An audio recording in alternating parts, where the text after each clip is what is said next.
A millionaire found himself ruined at the bus station when a boy changed his fate forever. Alfred, in a dirty suit and with a shattered soul, no longer had the strength to continue. For 3 days, soullessly sleeping on public benches, he had lost everything. It was then that Benicio appeared. Only 4 years old, in a red vest, with blue eyes full of kindness, the boy extended his little hand and touched his shoulder with such tenderness that it awakened in Wilfred something he thought had died long ago: hope. The conversation started so naturally that Alfred didn't even notice how he stopped being just an observer of his own misfortune and became part of something bigger. Benicio kept his little hand on his shoulder, firm and soft at the same time, as if he had known this broken man for many years. The boy wasn't afraid of the unshaven face, the dirty suit, or the crooked tie hanging like a white flag of surrender. Only pure curiosity and care that squeezed the heart. "Do you want to eat something?" asked Benicio, tilting his blonde head to the side. Alfred felt dryness in his mouth. "Stay quiet," he muttered. For 2 days, he hadn't eaten anything except a piece of stale bread found in the dumpster of a diner, but admitting it to a child seemed like the final step of humiliation. "No, kid, thanks," he lied, trying to straighten his shoulders. Benicio didn't believe him. From the pocket of his red vest, he pulled out an open pack of filled cookies, only 3 left, and extended them to Fred without hesitation. "Mom says that when you're sad, eat something sweet and it passes. Take it." The offer was so simple, so sincere, that it destroyed all the defenses Alfred had built in recent months. The smell of chocolate hit his nostrils and broke all resistance. With a trembling hand, he took the cookie. The taste exploded on his tongue, sweet and comforting, and became the trigger for what he had held back for weeks. Tears flowed, first quietly, then turning into sobs that shook his broad shoulders. "Don't cry, Uncle, there's more here," said Benicio worriedly, placing another cookie on Alfred's knee. "Benicio, where did you go?" A woman's voice full of worry and fatigue echoed across the platform.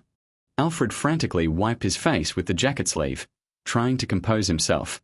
A young woman appeared, about 30 years old, in a simple dress that had seen many washes. She carried 2 heavy travel bags and a plastic bag. Her hair was gathered in a messy bun, her face sweaty, but her eyes were exactly like the boy's. "Excuse me, sir, did he bother you?" "I told you to stay by the things," she scolded her son, but without harshness, only with the firm tone of someone who raises with love. Alfred looked at her and saw something he hadn't seen in a long time. True dignity, not the kind bought with expensive suits and imported cars, but the kind that comes from within, that withstands even when everything collapses. "He didn't bother, he gave me a cookie," said Alfred, his voice still trembling. The woman, whom they called Juliana, set the bags on the ground with a sigh of relief and looked at this man in the dirty suit. Instead of grabbing her son and running away as most would, she sat on the bench next to Alfred, at a respectful distance but close enough for conversation. "He has a soft heart, like his father," she said, stroking Benicio's head.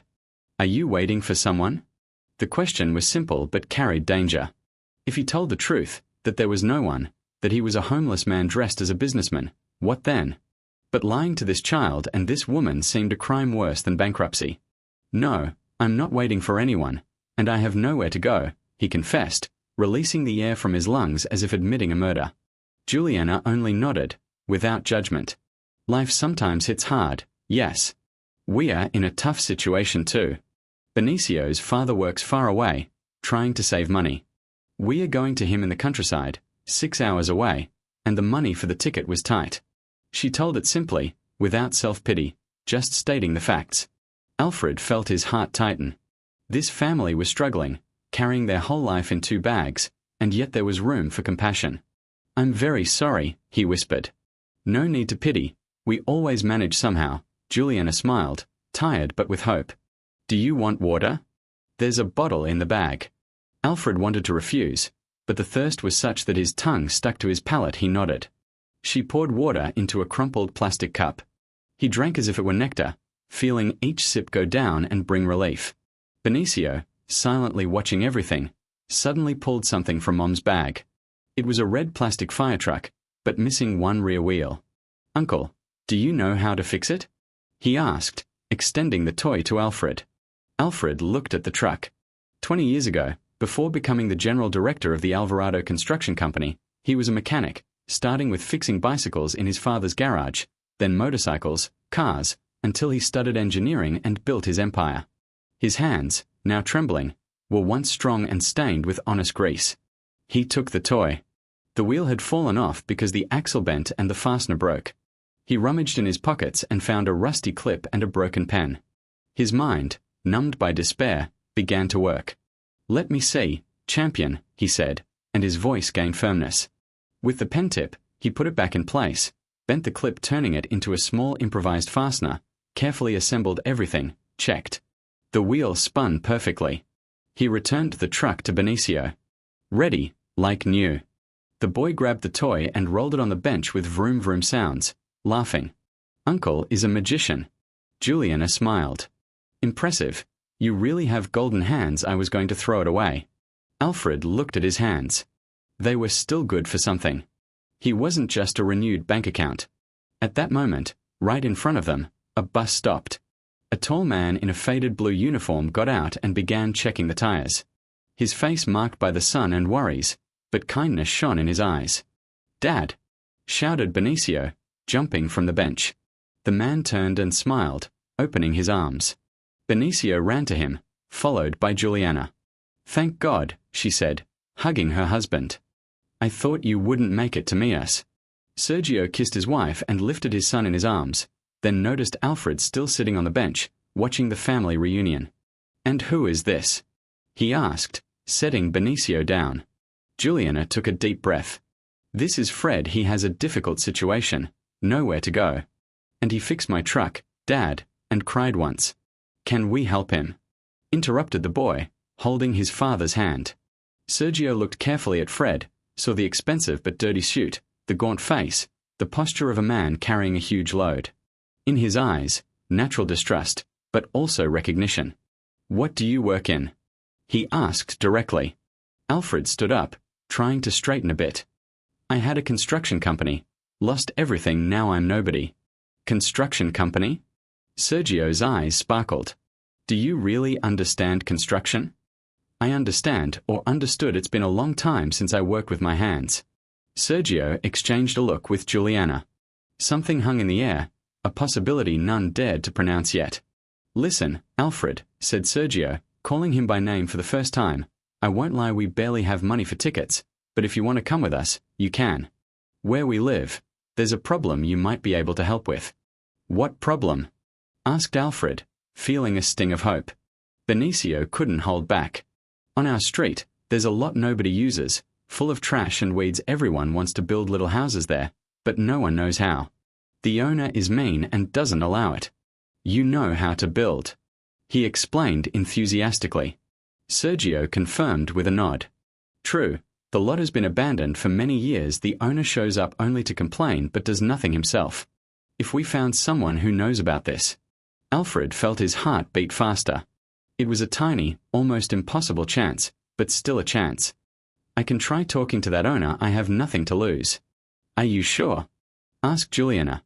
"Because there's no luxury there, simple life, small houses, clogging sewer, dirt road."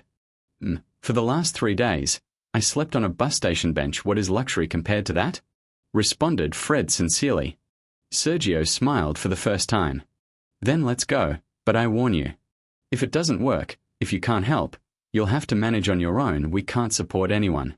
"Fair, I only ask for one chance to try." Agreed. They gathered things and went to the ticket office. Juliana bought an extra ticket with money saved for emergencies. On the way, Alfred learned more about this family. Sergio was a bus driver but temporarily unemployed.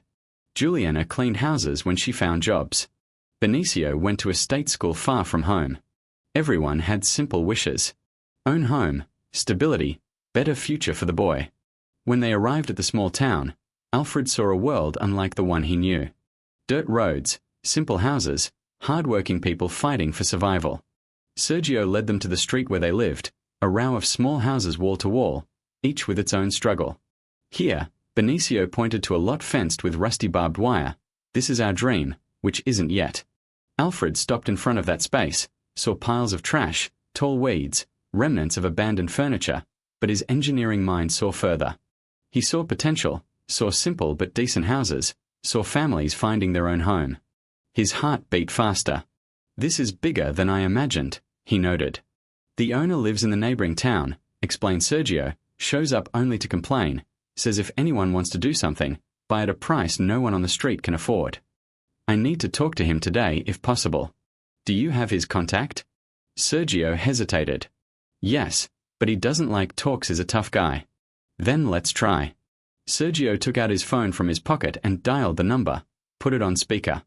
After several rings, a rude voice answered. Hello, Mr. Leeds. This is Sergio from San Jorge Street. Do you remember me?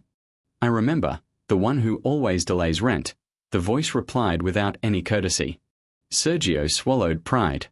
It's about the lot, the dump. A man who understands construction appeared. He wants to make you an offer. Offer? I already said I don't accept installments. My lot is worth cash. Alfred gestured for the phone. Sergio hesitated but handed it over. Hello, Mr. Leeds. My name is Alfred Brandon. I had a construction company in Sao Paulo. On the other end, silence, then a dry laugh. Brandon. The same one in the newspapers, the bankrupt who owes half the world? Alfred swallowed. His reputation preceded him, not in the best light. The same. I know my current position doesn't inspire trust, but that's why I'm here. I need to restore my name by doing something worthwhile.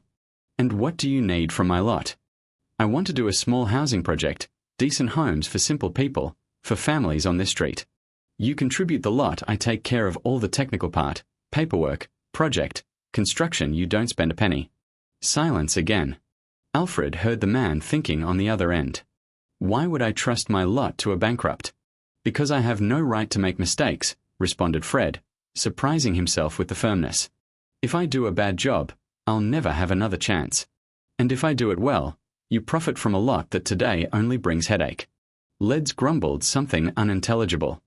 I sign nothing without seeing papers. Neither do I start construction without guarantees. Tomorrow morning I can come and present a preliminary project. Give me 15 minutes. If you don't like it, I'll never call again.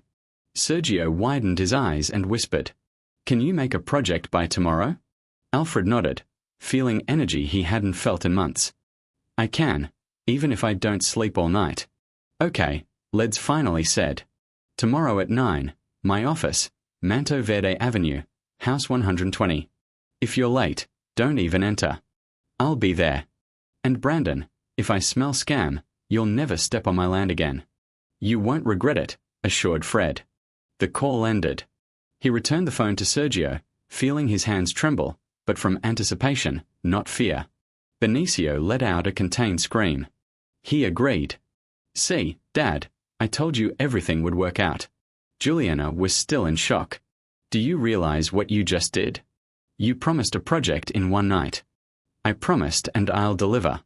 But I need help. Paper, pencil, ruler, anything to draw on do you have? Sergio sighed deeply. The house is small, but there's a kitchen table, and my older daughter has school supplies. Older daughter? Carla, 16 years old, studying construction technician. She'll go crazy when she knows there's an engineer here. Sergio smiled. They reached the simple house with 2 bedrooms and a small living room. Carla was doing homework at the kitchen table when they entered. She was a smart teenage girl, with the same kind eyes as the whole family. When Sergio explained the situation, she volunteered to help. I have graph paper, ruler, square. I know that lot by heart. I can help with measurements, she said enthusiastically. Alfred smiled. The team is assembling. Then, to work. They spent the whole night bent over the table. Alfred drew, calculated, redid. Carla helped with sizes and suggestions. Sergio brought coffee. Juliana made simple sandwiches. Benicio fell asleep but woke up occasionally to see progress. By 6 in the morning, they had a basic project ready. 4 small but functional houses, 2 bedrooms, living room, kitchen, bathroom, common area with a simple playground, rainwater collection system, all thought out to be economical and decent. Alfred looked at the drawing. It wasn't perfect, but honest. It was the project he should have done many years ago, when he still had money and influence. Done, he announced, stretching his stiff back. The family gathered around the table. Carla studied every detail. Impressive, exactly what our street needs. Sergio looked at the clock. 7:30, time to shower and get to Manto Verde. Alfred looked at himself. Still in the same dirty suit from days ago. I don't have clean clothes. You're the same size as my brother-in-law, said Juliana. He left something here, not a suit, but clean. She brought simple classic pants and a white shirt. Alfred took the first hot shower in a week, put on the clean clothes, and looked in the mirror. He was no longer the former executive, but neither the bus station homeless. He was a mixed man. At 8:30, Sergio took him on the motorcycle to Manto Verde. Led's office was in a small but well-located commercial space. Alfred entered exactly at 9, carrying the project folded in an improvised folder. Led's was a 60-year-old man, with a prominent belly and distrustful gaze, dressed in a polo shirt, looking like someone who got rich with his own effort and trusts no one. So you're the famous Fred Brandon, he said without standing from a chair. Sit and show me that miracle that will solve my problem. Alfred sat, opened the folder, and spread the project on the table. Led's took the papers and began studying, frowning. 5 minutes in silence, absorbing every detail, every calculation, every note. Curious, he muttered finally. You thought of everything, even rainwater collection. I thought, the land has a natural slope that favors it. You can save on water bills for families. Led's continued studying expenses. How will you finance this? Partnerships. You contribute the land. I get materials at cost through old contacts. Labor common efforts, attracting a few paid specialists for technically complex jobs. Interested families participate with their labor. And your benefit. You get one of the houses for rent or sale, and the land that today brings only problems will rise in price. Led's leaned back in the chair, thoughtful. Have you done something like this before? Not exactly. I always worked with elite projects, but the basis is the same. Construction is construction. And if it doesn't work? Alfred looked him in the eyes. If it doesn't work, I take full responsibility. But it can't not work. I can't afford it. Led's was silent a few more minutes. Alfred felt sweat running down his back, held his posture. Finally spoke. Okay, I agree with conditions. Alfred's heart pounded. What conditions? First, you have 3 months to start real construction. If in that time it doesn't move from paper, the deal is off. Second, I want weekly reports. Third, any problem, any delay, anything that brings loss, you leave and don't return. I accept. Fourth, I get 2 houses, one for rent, one for sale. Alfred hesitated. There were 4 houses total if Led's took 2, families got only 2, but better than nothing. I accept. Led's extended his hand. Then we have a deal, Brandon. I hope you know what you're doing. Alfred shook that man's hand, feeling a mix of relief and horror. When he left the office, Sergio waited on the motorcycle, full of impatience. What happened? We agreed. 3 months to start construction. Sergio let out a joyful shout that echoed in the street. On the way back, Alfred felt the weight of responsibility. He had 3 months to bring the project to life, get materials, organize labor, sort out permits, coordinate families, all without money, without infrastructure, without the corporate machine he had before. But he also felt something he hadn't felt in a long time. Meaning. When they returned to the street, the news spread instantly. Neighbors came out of houses to greet Alfred. Dioe Rosa, an elderly woman with white hair, kissed his cheek. A strong pensioner shook his hand firmly. God bless you, son, he said. We've waited for this for years. Benicio ran to him, hugging his legs. You did it, Uncle Fred. Now we'll have a new little house. That evening, at the simple dinner in Sergio's house, Alfred looked at everyone at the table. Juliana distributing rice with beans and pieces of meat, Carla showing drawings based on the project, Benicio telling everyone how he found Alfred at the bus station, Sergio planning aloud the organization of common construction. It was a family not by blood, but by choice, by mutual need, by shared dreams. Alfred had lost everything but gained what he never had. A true family and a life meaning worth more than all the millions he ever handled.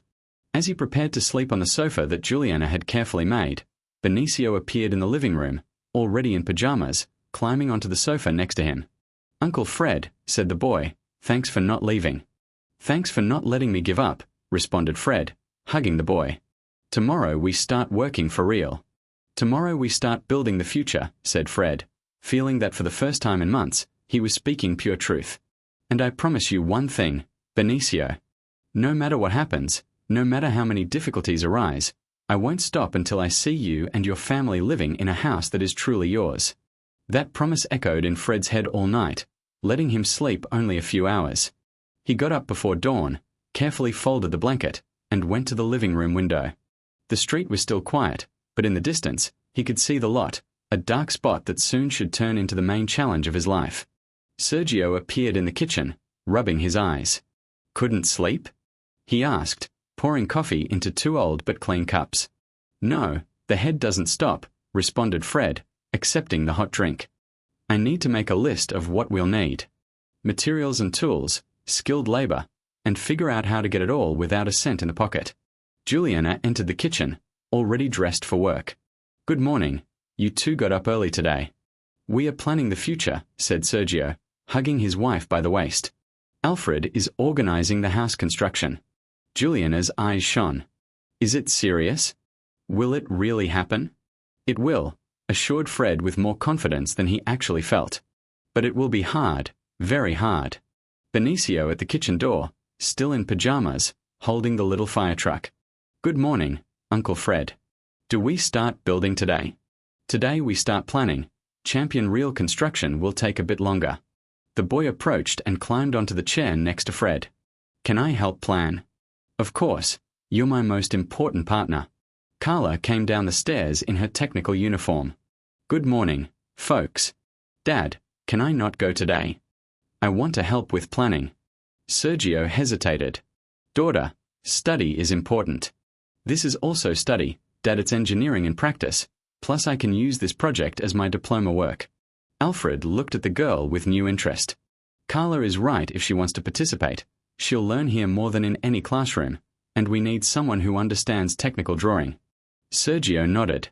Okay, but only today. After breakfast, they gathered around the kitchen table. Alfred spread out paper sheets and began. First, we need a topographic survey of the lot, nothing complicated, but no exact sizes, elevations, where street utilities pass. Carla noted everything in a notebook. I can do it, they taught us in technical school. Excellent. Second, full lot cleanup. It'll be heavy physical labor. We'll need many people. Neighbors will help, assured Sergio, especially if they know it's serious. Third, materials, cement, sand, gravel, bricks, rebar, formwork boards. It'll cost a fortune. Silence fell on the table that was the main obstacle. I have an idea, said Juliana. My sister works in a construction materials store in the neighboring town. Maybe she can get a discount or longer installments. Worth trying, agreed Alfred, but we'll need more. I'll have to use old contacts and hope someone still trusts me. Benicio, listening silently, suddenly spoke. Uncle Alfred, what if we ask everyone on the street to chip in a little, like a pool? Alfred smiled. Good idea, champion. But the problem is that a little from each will still be very little. We need a lot of money. Then let's ask outsiders too, insisted the boy. My teacher always says that when you want something good, ask for help from everyone. The simplicity of the proposal touched Alfred. You know what? You're right, we'll do that. Ask for help from everyone we can reach. That day, they organized the first community meeting. Sergio went house to house inviting all interested. By 7 in the evening, 23 people gathered in front of the lot. Alfred stood on a wooden box so everyone could see him. Good evening, folks. Thanks for coming. You know why we are here. We have a chance to build 4 houses on this lot. 2 go to the owner. 2 will be raffled among families that help the most in construction. A tall man about 40 raised his hand. How will the raffle be? Who guarantees it's fair? Good question, responded Alfred. We'll introduce a point system. Each worked our 1 point. Each donated real 1 point. Each 2 points at the end. The 2 families with most points get the houses all recorded, transparent, in everyone's sight.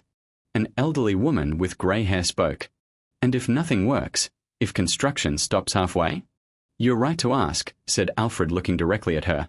I can't guarantee everything works. I can guarantee I'll give my all for it to work. You'll track every spent cent, every laid brick. If I do something wrong, kick me out. The harsh honesty created a moment of silence. Then Sergio stepped forward.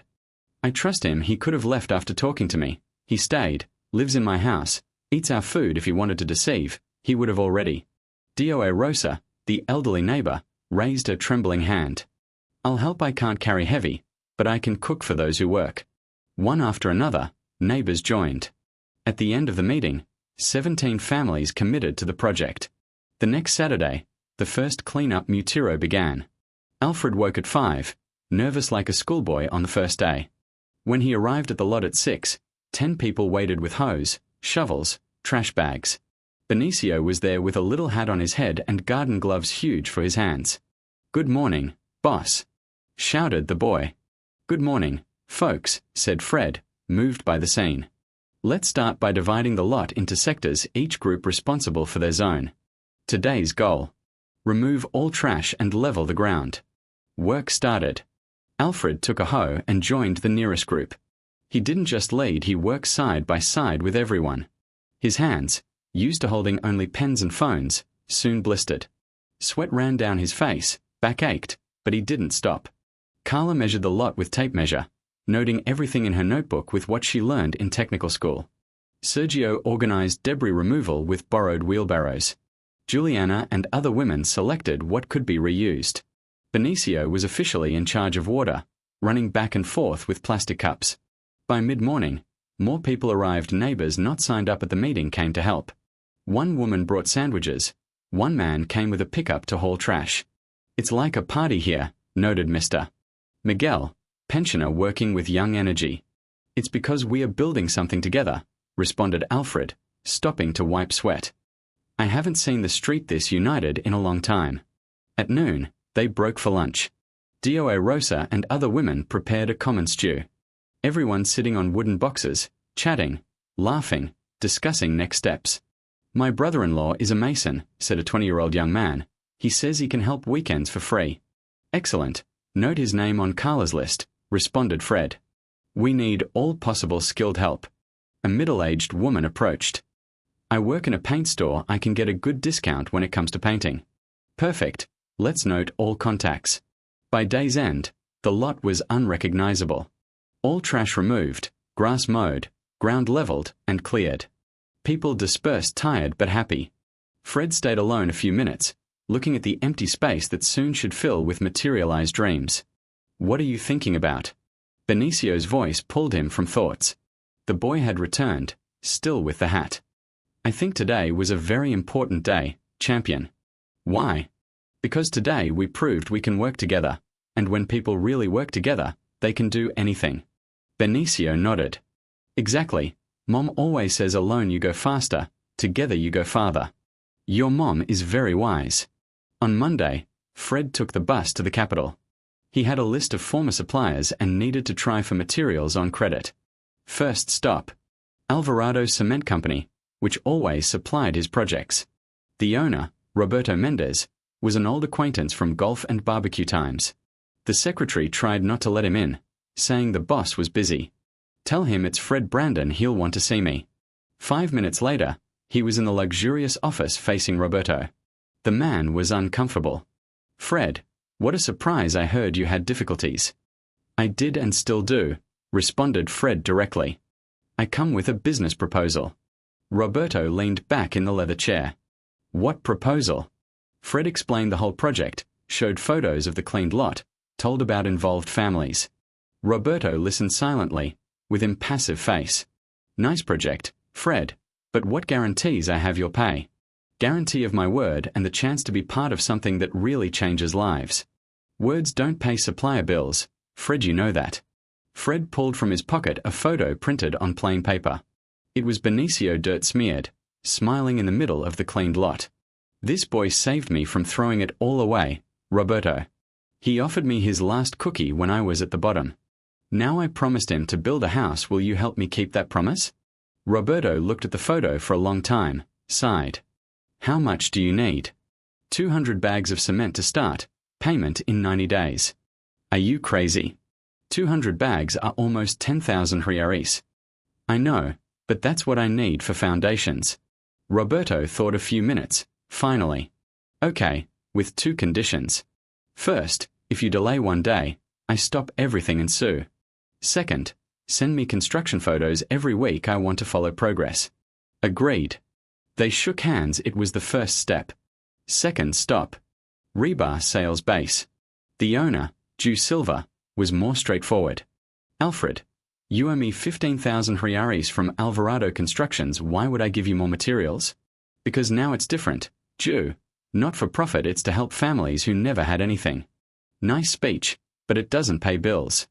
Alfred sighed deeply. How about this? I work for you weekends as technical consultant until I pay off the old debt, and you give me rebar for the social project. Ju raised an eyebrow. You'll work for me, the great Alfred Brandon? The great Alfred Brandon went bankrupt before you as a man trying to start over doing the right things. Ju thought a few minutes. 2 weekends a month for 6 months, and you give me technical consulting on 3 objects I'm leading in exchange. I give rebar for your little houses. Agreed. Third stop. Electrical materials store. He had more luck. The owner, Doa Mata, a 60-year-old woman, knew his reputation.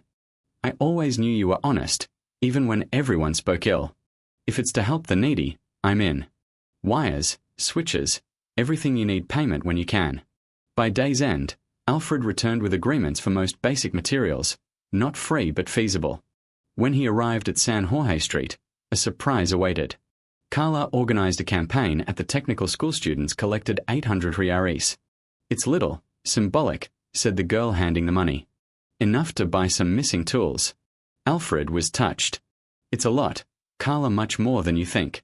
Construction started the second week. Alfred hired 2 experienced masons to coordinate technical works, paid with the school money. The rest. Weekend mutiers and voluntary labor in the evenings. Foundations began digging on a rainy Tuesday. Alfred was there in rain boots, helping dig trenches. Rain turned everything to mud, but no one stopped. Looks like the weather isn't on our side, noted Mr. Miguel, scooping mud from the trench with a bucket. Rain always hinders at the start, responded Fred, but when concrete hardens, it won't matter. Benicio appeared after school, covered in a yellow raincoat. Can I help, Uncle? Of course, you'll be my official assistant. The boy beamed. Alfred gave him simple but important tasks. Hold the tape end, bring small tools, note sizes in a notepad. Benicio took it very seriously, as if he were the chief engineer. Crooked, Uncle Alfred. He shouted when something wasn't straight. This boy has an eagle eye, noted Mr. Valdemar, retired master builder who volunteered. The first weeks were tough. Rain delayed the schedule, a brick batch came defective and had to be returned. 2 volunteers left because they found work in another city. Alfred dealt with each problem as he could, improvising solutions, keeping team spirits up. There were nights he collapsed on the sofa exhausted, doubting if he could finish, but always, without exception, before sleep Benicio appeared. Uncle Alfred, tomorrow will be better, said the boy as if it were the most obvious thing, and somehow it was. By the end of the first month, foundations were ready, and first brick rows began rising. Seeing walls take shape encouraged everyone. Passers-by stopped to look, kids played among materials, hope became reality. But in the second month, the most serious obstacle arose. Leeds appeared Saturday morning unannounced, with a grim face. Brandon, need to talk to you now. Alfred wiped his cement-stained hands and stepped aside with him. Some problem, Mr. Leeds. Problem is an understatement. I got a notice from the City Hall that there are violations in the project, something about side setback not complying with building codes. Fred froze inside. How? I checked everything. Someone appealed, and you know what that means. Work freezes, and if it freezes, our deal is off. Alfred felt panic rising. 2 months' work, dozens involved, dreams built brick by brick, all could collapse. Give me 48 hours, I'll fix it. 48 hours, not a minute more. Alfred rushed to City Hall. The responsible official, a thin, nervous man, showed the notice. Look, complaint that houses are too close to the boundary, needs 2-meter setback, you have only 1.5. But that's for commercial builds. For social housing, it can be 1 meter. I don't know, need to consult the boss. The boss was a fat 50-year-old man, clearly uncomfortable. Listen, official complaint here, have to freeze the work until clarified. Who filed the complaint? Can't disclose, confidential. Alfred left City Hall feeling something was off. He found Carla at the site. Carla, know anyone who understands law? Yes, my cousin is a lawyer, lives in the neighboring town. Can you call her? Urgent. An hour later, Fred was in the lawyer's office, 35, specialized in urban law. She studied the notice carefully. This has no basis, she said in minutes. Setback is correct for social housing. Someone misapplied the law. What do? We go to City Hall together with all documents and resolve based on law. Next morning, they entered City Hall. The lawyer, Vivian, looked different in business suit, with folder full of documents, confident posture. They demanded meeting with construction secretary. Here the original project approved by this City Hall, said Vivian, placing documents on the table. Here current building norms. Here the monitored law regulating social housing projects. Where exactly the violation? The secretary flipped papers, sweating. Need to check better. Then check now, in front of us. He called the official who issued the notice. In 10 minutes, it was clear the complaint was unfounded. You mean you froze a social construction based on wrong interpretation? Understand this can qualify as abuse of authority? Pressed Vivian. The secretary blushed. It was a misunderstanding. We remove the ban immediately. No, you'll do more. Issue official document confirming the project complies with all norms, and do it today. The document was issued in 2 hours. Alfred left City Hall shaking with relief and anger. How did you do it? Knowledge and courage, and a little pressure too, she smiled. But I charge nothing. Consider it my contribution to the project. Construction continued with renewed energy. Walls grew fast, roofs installed, electrics and communications laid. Each day brought the project closer to completion. Alfred worked non-stop, slept 4 hours a day, body ached, hands calloused, but heart lighter than in years. In the 3rd month, houses took final shape. Doors and windows installed, bathrooms with simple but new tiles, electrics checked and approved. Only painting and final finishes left. Almost done, noted Carla, looking at the 4 houses in a row, like a dream. It is a dream, one that became reality, agreed Fred. Benicio ran to them holding a little brush. Uncle Fred, can I paint my house blue? Which will be your house, champion? Don't know yet, but whichever, I want it blue. Then let's paint one blue especially for you. The solemn opening was scheduled for Saturday. The whole street united for the party. Colourful flags hung between poles. DOA Rosa and other women prepared common lunch. Someone brought a speaker, and cheerful music filled everything. 4 houses ready, painted in bright colours. Yellow, green, white, and blue. They were simple, with 2 bedrooms, living room, kitchen, and bath, but real houses. Leads arrived exactly at noon, got out of the car, and toured the houses, checking every detail. Tested faucets, opened and closed windows, knocked walls. His face serious, impenetrable. Well, Mr. Leads? Asked Fred nervously. Leads finished the inspection and stood in the center of the group. Brandon, when you came to me 3 months ago, I thought you were another crook wanting to use my land. He paused, looking at the houses. I was wrong. The work is done better than I expected, much better. You kept your word. He extended his hand. Alfred shook it, feeling a huge weight lift from his shoulders. Now the hardest part begins, continued Leads. We have 4 houses, 2 miners agreed, the other 2 for the families that work the most. It was the most complicated part. 17 families participated in joint construction. How to choose only 2? Carla kept detailed records of hours and contributions. Based on that list, they reached a common decision. 1 house for Sergio's family, who coordinated all community work, and the other for Mr. Miguel, who despite his age worked like a young man. The key handover was touching. Sergio got the key to the blue house, the one Benicio wanted. The boy jumped with joy, hugged his father, then ran to hug Fred. We did it, Uncle. We did it. Mr. Miguel cried when he got the yellow house key. I thought I'd die paying rent, he said, wiping eyes with his shirt sleeve. The other families, even those not getting houses this time, celebrated together. They knew it was just the beginning.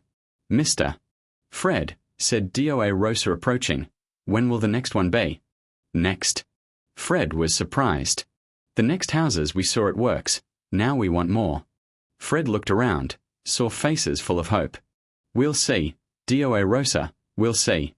6 months later, Fred led the construction of another 6 houses on another lot assigned by LEDs. The project gained notoriety in the region. Local newspapers wrote articles. Radio stations took interviews from several residents. Donations started coming from other cities. Carla got her construction technician qualification and became Fred's official assistant. They created a small non-profit organization called Benicio Project, dedicated exclusively to affordable housing. Vivian continued providing free legal help. Mr. Voldemar came out of retirement to coordinate new builds. That Sunday afternoon in the Blue House yard, they organized a barbecue. It was Benicio's birthday. He turned 5. The boy shone surrounded by friends and simple but love-filled gifts. "Uncle Fred," said Benicio, approaching with a drawing in hand, "I drew this for you." It was a crayon drawing with colorful little houses and 2 figures holding hands, one big and one small. "It's us building," explained the boy. Fred felt tears in his eyes. "Beautiful drawing, champion, I'll keep it forever." A year passed. The Benicio project already delivered 22 houses in 3 different districts. Fred didn't wear suits, preferred jeans and t-shirts. He lived in a simple house he built himself, next to Sergio's. He became Benicio's official godfather and considered that family his own. That Saturday morning, he was at the latest build when he got an unexpected call. It was a former partner from the construction company. "Alfred, buddy, it's me, Ricardo. You vanished from radar." "Hi, Ricardo. Yes, I changed life. I heard you're building cheap housing in the province. Friend, what a waste of talent. With your skills, you could return to the big market. I have a partnership proposal, elite project, incredible margin." Fred looked around. Saw families working together, kids playing among materials, hope rising brick by brick. "Thanks, Ricardo, but not interested." "Not interested? It's guaranteed money." "It's not about money, Ricardo. It never was. You're completely crazy." "On the contrary, I've never been so sane." He hung up and returned to work. Benicio was there as always, carrying small tools, distributing water to workers. "Uncle Fred, when I grow up, I'll be a builder like you," said the boy. "Will you?" "I'm sure, and when it happens, I'll be in the front row applauding." 2 years later, the Benicio project became a national model. Fred was invited to speak at a congress on affordable housing. They wanted to study the model. Companies offered multimillion partnerships, but he stayed true to principles. Community labor, full transparency, dignity above profit. That Sunday in the Blue House yard, they celebrated another of Benicio's birthdays. The boy turned 7. He had grown but kept the same curious smile and the same kindness in his heart. "Uncle Fred," said Benicio, pulling his hand, "come, I'll show you something." He led him to the room where on the wall was a drawing exhibition. It was all houses, dozens of colorful and joyful houses. "These are all the houses we've already built," explained the boy, "and these the ones we'll build yet." He pointed to a row of more complex drawings. "When I grow up, I'll help you build houses all over Brazil." Fred knelt to be at the boy's level, touched. "You know, Benicio, you already helped me more than you imagine. You taught me to build. I taught you to really smile." Fred was amazed by the maturity of those words. "When did you become so wise?" "From the beginning. Now I just know how to speak better." They were silent a few minutes, watching the stars. The future was still uncertain. Ahead much work, many families to help, many dreams to build, but Fred no longer feared. He understood true wealth is measured not by money, but by touched lives, given smiles, reborn hope. "Uncle Fred," whispered Benicio, almost asleep, "thanks for not giving up that day." Fred kissed the boy's forehead, feeling infinite gratitude fill his chest. He looked once more at the colorful houses on the street, the light in windows, families gathered in their homes. He remembered the broken man who once sat on a bus station bench ready to give up. That man no longer existed. In his place was one who found his true purpose, his true family, his authentic wealth. "Thanks to you, champion," he whispered, hugging the sleeping boy, "for teaching me that sometimes you need to lose everything to understand what really matters. For showing me that a generous heart is worth more than any bank account. And for proving to me that when 2 people truly help each other, they can build not just houses, but a world full of hope and love." If this story touched you in some way, subscribe to our channel, like it, and press the bell to not miss the next stories.